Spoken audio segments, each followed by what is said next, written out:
Happy New Year, everyone! Happy New Year! Happy New Year! Okay, ito yung pinakauna nating video ngayong taon. Last year, napakadaming gumagawa ng mga tanghalu. Tanghalu ba tawag doon? Yeah, tanghalu fruits.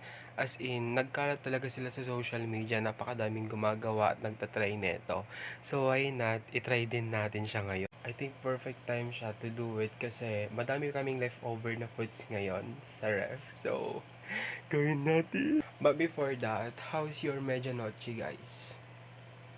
Nabusog ba kayo lahat? Or sakto lang? Kasi ako, sakto lang, hindi ako masyado nakakain, pero I'm happy. Yeah, I'm happy naman. Bigla ako natutulala, gagawa ba ako or hindi na. Mag-alas 10 na ng gabi, tapos sinisipag ako mag-content. So, tara na, gawin na natin. Hawak-hawak ko pa tong tripod ko. Tapos tong maliit na ifan, kasi mainit sa kusina. Okay, so ayun guys, madami pa kaming handa dito na hindi pa nauubos. At dahil nag-boy scout ako before, meron na akong nahandang mga fruits na gagawin nating tanghalu fruits. Tingnan natin kung nandito pa siya. Ang daming candy guys. Ayun, nandito siya. Don't mind guys yung kadumihan ng ref. Hindi pa siya ganun totally nalinis. I have a lot of fruits here, different fruits. Pero ready na siya guys. Nilagay ko na siya dito sa container na to. Parang tabingin naman kayo dyan. Pero it's okay. Okay. Ang mga ingredients nun, fruits. Kahit anong fruits pwede. Tapos, sugar. Di ko alam kung pwede yung brown sugar or white sugar. Pero ang importante, sugar siya. Kaya, ayun, magpapakulo lang tayo ng sugar at hintayin lang natin siya mag-melt. After ma-melt, mag-prepare tayo ng tubig na may ice, yung malamig. Kasi doon natin isasawsaw yung fruits na coated with sugar. Tara na nga, ang dami natin sinasabi, gawin na natin ngayon. Okay, so handa na dito yung sugar namin na meron pang natikit na ketchup. Naku, ano ba yan? Tapos, i-share ko na lang sa inyo kung ano yung mga fruits na na-prepare ko. Last year ko pa kasi siya nakikita at super gusto ko siyang itry. Hindi ko lang siya nagagawa kasi minsan wala akong time. Lalong-lalo na nung nag-final kami. Okay, meron kami ditong honeydew, orange, grapes, tapos itong white na to, yung maliit na ball, yan. Longgan daw tawag dyan, sabi ni mama. So, ito yung gagawin nating tanghalu. Okay, let's do it guys.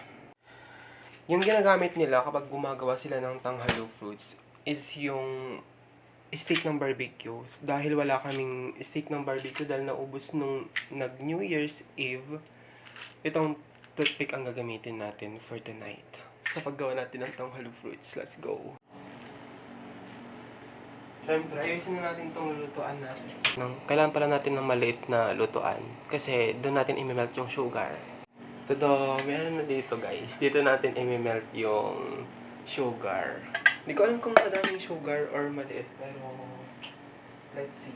Magme-melt na tayo ng sugar, so babalikan ko kayo mamaya guys kapag nakapag-melt na ako ng sugar. Yan, magme-melt na tayo ng sugar.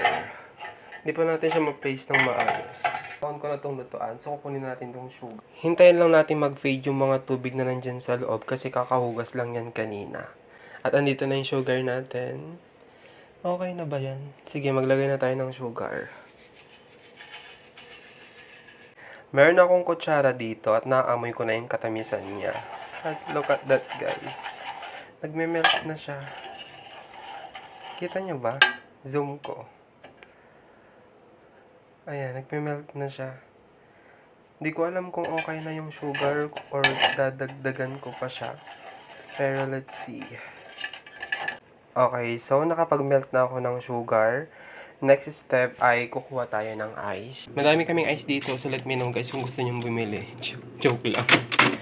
Kukuha tayo dito ng ice. Itong ice cube na lang. Kaka-refill ko lang kanina pero madami pa naman sa loob. Okay, dahil nakapag-melt na tayo ng sugar, maglalagay naman tayo ngayon dito ng ice. After natin masawsaw yung fruits natin sa sugar, kailangan din natin siyang isawsaw sa tubig na may ice. Kaya gagawin natin yon para mas dumikit yung sugar sa prutas.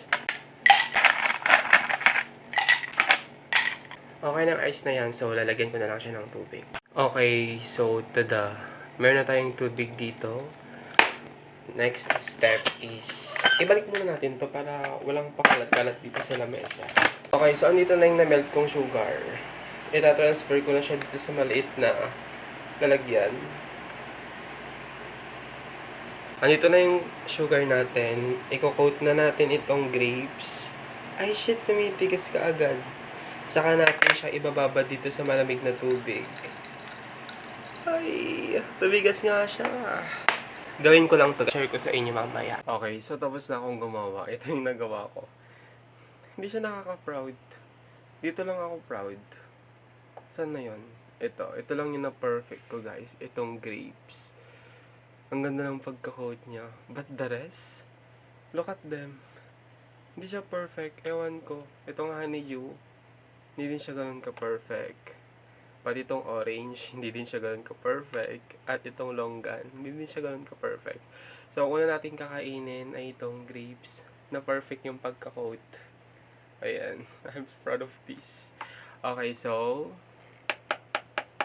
taste test, guys.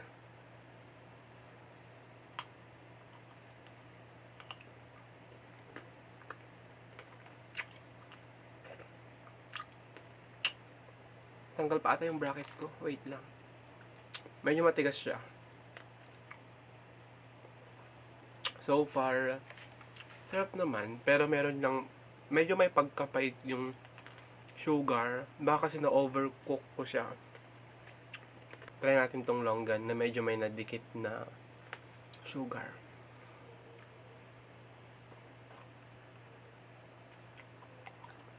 Orange.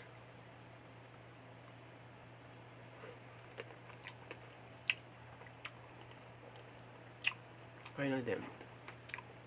Honeydew.